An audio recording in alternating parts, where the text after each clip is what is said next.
Un saludo para todas las personas que están presentes, igual para quienes observan este video, un saludo muy especial.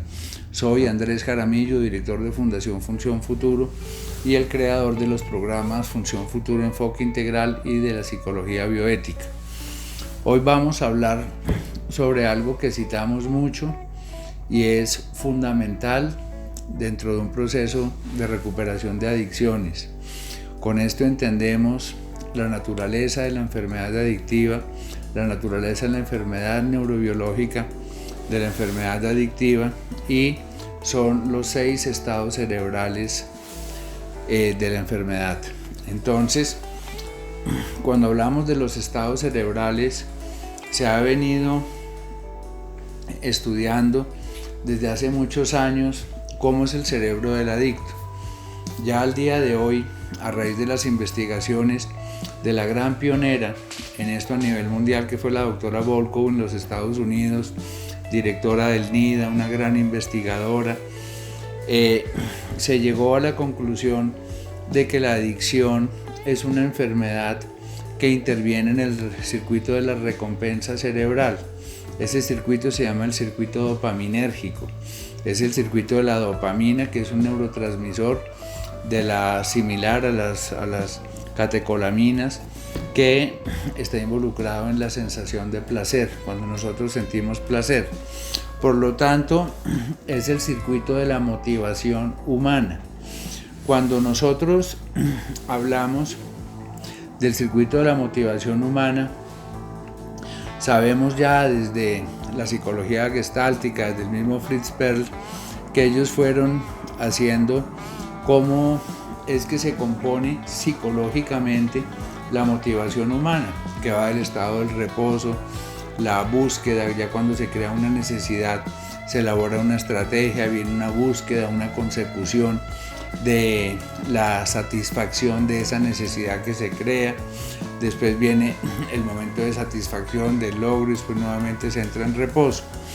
Cuando hablamos de los estados cerebrales, muchos investigadores, entre ellos Kopp y Lemol, han postulado estados cerebrales que ya el craving, que es la apetencia, el desespero, el antojo por la sustancia psicoactiva, porque el cerebro está en ese switch, el cerebro está en esa fase. Otros han hablado de lo que es la alostasis adictiva. Hablamos de que en las ciencias asociadas a la biología, la alostasis es un periodo por el cual una especie viva busca su adaptación, busca un estado, llegar ahí. Entonces, cuando estamos hablando de los estados cerebrales, en mi último libro sobre las adicciones, propongo la teoría de los 6 estados cerebrales. Esto es muy importante conocerlo, no únicamente para fortalecer nuestro intelecto y qué rico, hombre, saber cómo es la enfermedad adictiva, sino que entendemos la naturaleza exacta a nivel neurobiológico de 6 fases diferentes del cerebro para poder identificarlas y para poder obrar en consecuencia. Entonces, cuando hablamos de estas 6 fases, hablamos, 1, de la abstinencia sintomática, que es cuando estamos en abstinencia y no hay síntomas psicológicos, no hay apetencias, no hay deseos, no hay movimientos visiblemente identificables en el inconsciente. Vemos la alostasis adictiva, que es un estado inconsciente en el que ya hay un deseo cerebral, pero el consciente no lo logra identificar, y en ese estado empiezan los pensamientos intrusivos de consumo. Ya después viene el craving, que lo definimos como el antojo, las apetencias de la droga, que esto ya es muy antiguo, esto ya hace más o menos 40 años se viene trabajando en el craving dentro de las comunidades científicas y terapéuticas más importantes del mundo para el tratamiento. Por último sigue el acting out, que es la compulsión, que es ya un acting out, es decir, cuando hablamos del acting out en psicología, antiguamente en el psicoanálisis se creía que era en terapia una regresión a momentos infantiles, y ya después se empezó a entender como el arrebato, ¿sí? Que es una actuación que pasa al acto, que lo definimos como algo compulsivo, ¿sí? Y ese acting out ya podemos entenderlo como una catexia, que son esas liberaciones de las cargas inconscientes, donde ya se pasa al acto y la voluntad queda en un segundo plano. De ahí ya se pasa al atracón, es decir, en las enfermedades de los TCA, los trastornos de las conductas alimentarias, cuando hay presencia de atracón es exactamente el mismo fenómeno, el de la persona que padece la conducta alimentaria cuando hay una bulimia, bien sea purgativa o no purgativa. Purgativa quiere decir que se purga, pero en adicciones a droga y en adicciones a comportamientos ya es cuando el cerebro está inundado de dopamina. Ya vino el inundamiento del cerebro por dopamina, bien sea en juego, bien sea en compra compulsiva, bien sea en adicciones, bien sea en adicción a la comida. Viene el atracón de droga. Ya por último encontramos el efecto rebote. El efecto rebote trabaja básicamente porque estos neurotransmisores funcionan por el mecanismo de gasto anticipado. Entre más larga, entre más profunda sea la adicción, entonces vemos que la descarga de dopamina va a ser mucho mayor, que es la que ocurre en el carrying out o en la descarga. Viene esa descarga de dopamina y obviamente va a haber un déficit de dopamina en el cerebro y la persona se va a sentir muy descompensada unos días después, por lo que las drogas y las adicciones hacen lo suyo y después queda un déficit de ciertos neurotransmisores en el cerebro que va a generar una depresión rebote. Entonces funcionan como un ciclo: abstinencia asintomática, después viene la alostasis adictiva, donde es un proceso inconsciente, viene el bombardeo de pensamientos, ya después viene el craving, que son apetencias conscientes. Ya la persona, por eso el primer libro mío se llama Adicciones, deseos indeseados, ya son deseos conscientes, pero son deseos indeseados, que el no adicto es muy difícil que los entienda porque piensa que un deseo es intencional. Y estos deseos no son intencionales, es decir, no hay intencionalidad en ese deseo, pero por eso no dejan de ser válidos, porque son los que llevan al consumo. Ya después vemos entonces, después del craving, el acting out, que es la compulsión, y por último ya viene el carrying out, que es el atracón de la droga, y el efecto rebote. Entonces funcionan en ciclo 1, 2, 3, 4, 5 y 6. El intervalo de esos estados cerebrales depende de la adicción de cada quien. Entonces, ¿qué tenemos? En la abstinencia asintomática no está doliendo la enfermedad, no hay problema, no estoy consumiendo droga, no me estoy estimulando. Por eso es muy importante entender de que hay que buscar ese proceso de neuroplasticidad cerebral, hay que buscar el condicionamiento pavloviano. Después de 23 días de consumo, es mucho más fácil mantener episodios largos de abstinencia sintomática. Cuando pasan 45 días ya son mucho menores, y después de 90 días van a ser mucho menores. Por eso se sugieren los tratamientos de 90 días. Ya después pueden venir episodios a los 6 meses, 10 meses y al año. Entonces, cuando hablamos de abstinencia sintomática, ya los síndromes de privación por la droga, los síndromes de abstinencia han pasado a un segundo plano. Entonces, ¿qué tenemos? La abstinencia sintomática hay que favorecerla. Para eso hay medicamentos. El proceso molecular que nosotros hacemos es prácticamente milagroso, con todas esas vitaminas, minerales, aminoácidos, sales, que se llaman oligoelementos, elementos menores. El cerebro vuelve a su equilibrio. ¿Por qué sucede? Cuando estoy en abstinencia sintomática, mi cerebro está en equilibrio, pero tan pronto la misma enfermedad adictiva sale de esa fase de equilibrio para entrar a la alostasis adictiva, porque el estado normal, entre comillas normal, del cerebro adicto es el consumo.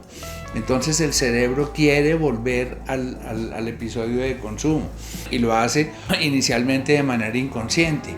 Entonces, si nosotros queremos mirar y analizar el inconsciente, debemos visualizar, como el ejemplo que siempre pongo, un río turbio donde hay pirañas, culebras, caimanes, y yo miro desde la superficie de ese río, pero no veo los pescados que están en el fondo, no veo los caimanes del fondo, pero eso no quiere decir que si el hecho de que no los vea no quiere decir que no existan. Igual son los contenidos inconscientes. Entonces, esas apetencias inconscientes son caimanes que están allá en el fondo, y ya cuando surgen al preconsciente los alcanzo a ver, y cuando surgen al preconsciente es porque llegan pensamientos intrusivos de consumo. El pensamiento intrusivo de consumo es un pensamiento que los trastornos adictivos comparten con el trastorno obsesivo compulsivo y con algunos trastornos de la ansiedad, incluso psicosis, donde hay a nivel cerebro un reclutamiento de pensamientos indeseados, de pensamientos que no quiero tener. Entonces el cerebro los coge y los produce él solo, ¿no? ¿Por qué? Porque el cerebro quiere volver a esa etapa. Entonces, cuando nosotros estamos en esa etapa de la alostasis adictiva, son procesos inconscientes que se van manifestando por la aparición de los primeros pensamientos. Colateralmente puede existir irritabilidad, ¿sí? Intolerancia. Entonces, cuando la persona logra identificar su intolerancia, logra identificar su irritabilidad, con el solo hecho de identificar que está en esa etapa y aceptarlo, va a ayudarse muchísimo aplicando el surfing emocional, que es surfear esas emociones, surfear la irritabilidad, el sentirse incomprendido, las sensaciones de desamor. Todo eso es muy importante identificarlo para obrar rápidamente a través de esa mecánica que no falla: identifico, acepto, asumo y resuelvo. Entonces, ya cuando esta etapa puede que siga, porque hay algo neurobiológico que siga hacia el craving. Entonces, ya el craving es una ansiedad, ¿sí? Unas apetencias, unos deseos indeseados claros, evidentes. Ya la persona quiere, puede que no tenga la intención de consumir, porque no ha hecho la proyección de consumo controlado, pero su cuerpo le está pidiendo. Es decir, aquí ya tenemos la aparición de una abstinencia psicológica. Muchas veces también la abstinencia en el craving, en la alostasis, es biológica, es el cerebro que está pidiendo. En la alostasis adictiva el cerebro quiere llegar al bombardeo de consumo, a la descarga de dopamina, y va a llevar a la persona al craving. Entonces, en el craving ya pueden haber ya síntomas físicos, es decir, sensación de vértigo en la boca del estómago, diaforesis, que es sudoración en las manos, temblores en las manos, midriasis, que es dilatación de la pupila, sudoración fría en la frente, y sensaciones también de vértigo en la columna vertebral. Todo depende de la potencia adictiva de la sustancia y el grado de desarrollo de la enfermedad. Entonces, para manejar ese craving es muy importante hacer el surfing emocional. El surfing emocional es básico, es una herramienta poderosa. Es decir, cuando me llega la apetencia, ¿qué hacen los surfistas? Los surfistas son muy inteligentes, ellos no pelean contra la ola. Este término del surfing emocional fue acuñado por un filósofo francés. Hoy en día se usa mucho en terapia en los Estados Unidos por grandes PhDs norteamericanos, en Minnesota, en Kansas e incluso en Boston. Lo he oído en cursos en Harvard. Entonces, este surfing emocional es tal cual como hace un surfista: remonta la ola y hace equilibrio, la surfea, porque no hay una traducción exacta. Puede decir la remonta, la surca, pero no existe una traducción exacta. Es decir, hay que tener habilidad para remontar la ola, para surcarla, y las olas así como vienen, las olas así se van. Entonces, cuando la persona está en craving, piensa que sucede algo terrible si no consume, porque es la proyección fatalista típica del craving, que le puede suceder algo terrible si no consume, que es cuando en términos de filosofía de Kant monta el imperativo categórico. Entonces, imperativo categórico, o lo hago. ¿Por qué? Porque la persona está en craving.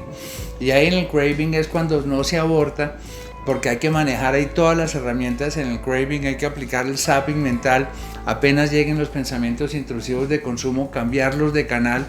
Este zapping mental es lo que llaman en las escuelas cognitivos conductuales el bloqueo cognitivo o la sustitución cognitiva. Es decir, le meto herramientas, el sentido de consecuencia también es maravilloso, meterse en el zapping mental a ese qué pasará después. Cuando yo logro entender al pasar los primeros 23 días, después pasar las 6 semanas, después pasar los 90 días, ya las apetencias van a ser mucho menores, el craving va a ser absolutamente menor. Entonces tenemos que deshacernos de todos los mitos de que pasó un año, pasó 2 años, 5 años y las ansiedades siguen igual. Eso es falso. Nosotros hemos demostrado aquí con nuestro tratamiento que después de 6 semanas las ansiedades son mínimas. Una vez las personas terminan la molecular, la ansiedad y el craving reducen en un 80%. Entonces, con una buena formulación, con un buen tratamiento, ese craving se va a reducir y ahí es donde hay que aplicar el no sostenido. El no sostenido es un no permanente, es un no definido, porque si la persona deja probabilidades de consumo, no hace sus renuncias de los amigos, las personas, situaciones de consumo, guarda reservas respecto al consumo que de pronto yo puedo volver a consumir, o hace reservas de sustitución de sustancia. Bueno, yo dejo la cocaína pero sigo con la marihuana, o dejo las pastillas pero sigo con la cocaína. Y ahí es donde hay que empezar a objetivizar la marihuana. La marihuana es un veneno para el cerebro. Cerebralmente eso no hay tal que es un medicamento. El componente medicamentoso de la marihuana es el CBD, el cannabidiol, pero no es el tetrahidrocannabidiol. El tetrahidrocannabidiol solo se usa en usos clínicos para pacientes terminales, para sustituirlo por la morfina, para pacientes que no quieren recibir morfina ni imiperidina. Entonces ahí no hay tal de salir de guardar esas reservas. Por ello hay que no tener reservas respecto al no sostenido. Debe ser un no radical, únicamente consumir los productos o los medicamentos debidamente formulados, no automedicarse, porque en esta etapa de abstinencia sintomática a la alostasis adictiva tenemos que tener en cuenta el consumo, que ya lo vimos por automedicación inconsciente, que es un consumo que se ha hablado mucho en Boston, en los medios intelectuales, Boston Medical School y todo esto, de que la persona, sin que sea una decisión consciente, porque hay un trastorno mixto de ansiedad y de depresión, porque hay una bipolaridad, porque hay un desorden en el control de impulsos, porque hay un trastorno de déficit de atención, hiperactividad, esta persona inconscientemente va a encontrar, por ejemplo, que la marihuana lo calma. Entonces el cerebro en la alostasis va a querer llevar a la persona siempre a ese estado. Por eso es muy importante prolongar los periodos de abstinencia largos, y que ojalá sean de por vida, para poder regular y reparar el cerebro por un proceso de neuroplasticidad cerebral. Ya cuando de ahí se pasa al acting out, en el acting out, que es el estado compulsivo, es muy difícil parar. Entonces ya una vez la persona estuvo con el craving, con las apetencias, hizo la proyección de un consumo controlado, ya la persona tomó la decisión de consumir nuevamente, y prácticamente es imposible. Lo único es que no consiga la sustancia, que no consiga los íbaros, que esté encerrado, que lo tengan amarrado. Por eso no se debe dejar llevar la enfermedad hasta esta fase cerebral del acting out, que es la compulsión, porque ya de ahí, ya al atracón, a la descarga de dopamina, solo hay un paso, que es el contacto con la sustancia o el contacto con la práctica adictiva. Entonces, como vemos, la enfermedad trabaja muy bien cuando nosotros podemos controlar los primeros 3 estados, la abstinencia sintomática, si son necesarios medicamentos, si la ortomolecular, la alostasis adictiva, uso de herramientas, zapping mental no sostenido, el surfing emocional, son absolutamente necesarios para poder sostener la abstinencia. Entonces, la idea es no permitir que ese acting out llegue. De todas maneras, a veces hay extrapolaciones muy fuertes y sin embargo el no sostenido puede llegar a trabajar. Ahí hay que meter mucha herramienta y ya, como vemos en el carving out, en el atracón, hay que llegar al pleno convencimiento de que una vez que la persona es adicta, el placer de consumir droga desaparece. Lo que queda es un imperativo de que la persona quiere seguir consumiendo porque el cerebro se está inundando, pero el placer que se sentía en un comienzo ya ha desaparecido. En ese carving out hay que entender de que son sensaciones de autorrealización químicas ilegítimas, que la persona siente que todo está bien, pero eso es falso, eso está químicamente en el cerebro y la realidad objetiva es que el entorno está destruido, la vida está destruida y la persona se fuma un bareto y va a pensar de que todo está divinamente porque químicamente el cerebro está percibiendo esa lectura cuando el entorno dice lo contrario.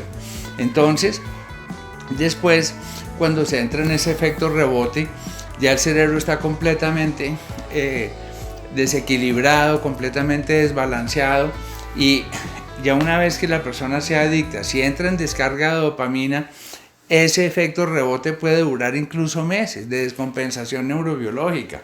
Nosotros con el tratamiento ajustamos muchísimo el cerebro para que ese equilibrio y esas 6 fases cerebrales no sean con picos tan dramáticos como es con otros tratamientos y en otras instituciones. Entonces, con este tratamiento ustedes van a tener una ventaja enorme, que es una gran regulación neurobiológica del cerebro a través de esas 600 pastillas que nosotros les damos, y hay que conservar eso, porque eso es como el efecto castillo de naipes. Se mete en la primera dosis y vuelve otra vez, me perdonan la palabra, pero vuelve el mierdero.